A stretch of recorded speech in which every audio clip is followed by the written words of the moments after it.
A lot of questions, right, about our standards, about what we're willing to tolerate. Fox News senior analyst, political analyst Brit Hume joins me now. You know, Brit, you look at all of this, and that severed head yesterday, I think sort of pushed a lot of people over the line. And it raises a lot of questions about what's acceptable, what's funny, what is okay in our humor in this world today. Well, I think, Martha, that there has been a decline in the civility of our discourse in this country. This has been happening over time. Yeah. And we may now have reached a kind of a zenith of this, of which that Kathy Griffin episode is an example.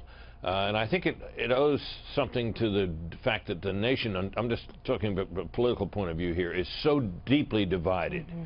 It's not just that the two sides, the left and the right, don't agree. It's that they so vehemently disagree. As I've never seen it in my, 50 years of being a reporter, I've never seen anything like this. And now, of course, that more fuel has been added by the attitude of so many people toward President Trump. It's not just that people oppose him, disagree with him, worry about his qualifications. People who oppose him, a lot of them can't stand the sight of the man. It horrifies them that he's president. And it's leaked over into the coverage to the point where we see, you know, everyday reporters who are supposed to not get into the opinion business, letting opinions leak into their work.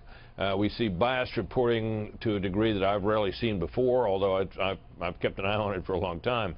So I think we're at a point here where we've got almost a civility crisis on our hands.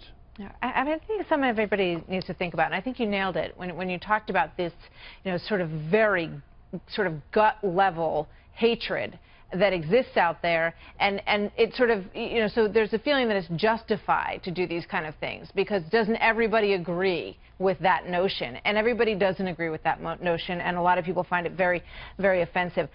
Before I run out of time, I want to get your thoughts on this because today we all sort of we were all watching on our TVs this Hillary Clinton appearance, and found it, you know, interesting on a lot of levels. I want to play a little bit of it for you and see what you thought about it, Brit. Here it is. I take responsibility for every decision I made, but that's not why I lost. So I think it's important that we learn the real lessons from this last campaign, because the forces that we are up against are not just interested in influencing our elections and our politics. They're going after our economy, and they're going after our unity as a nation. What do you think? Well, she's had a hard time coming to terms with this loss, and it was a shocking loss. I mean, Donald Trump himself goes around saying that it's an election she should have won. I don't think he knew that he was going to win until it suddenly happened on election night. And I think for her, who spent a lifetime trying to reach this moment, she was going to be the first female president of the United States. Her level of disappointment is to some extent, I think, understandable. But now she's talking in terms that make you wonder about her. She outlined in that interview this vast conspiracy theory, not the first time she's spoken of vast conspiracy theories, as we all remember, yeah. But it doesn't really add up. And she says, you know, she takes responsibility for the decision she made. You know, does she take responsibility for the fact that at the beginning of that campaign, in the middle of that campaign, at the end of that campaign, there was still a good question, which was, what was her campaign about? Donald Trump was campaigning on Make America Great Again.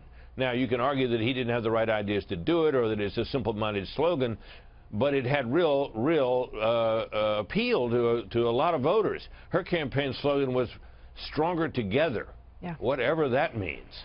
Well, yeah, I mean, she's clearly pinning the whole thing on the Russia issue, except for the misogyny part, which she also talked about today, that she said also played a role. Oh, she talked about Facebook.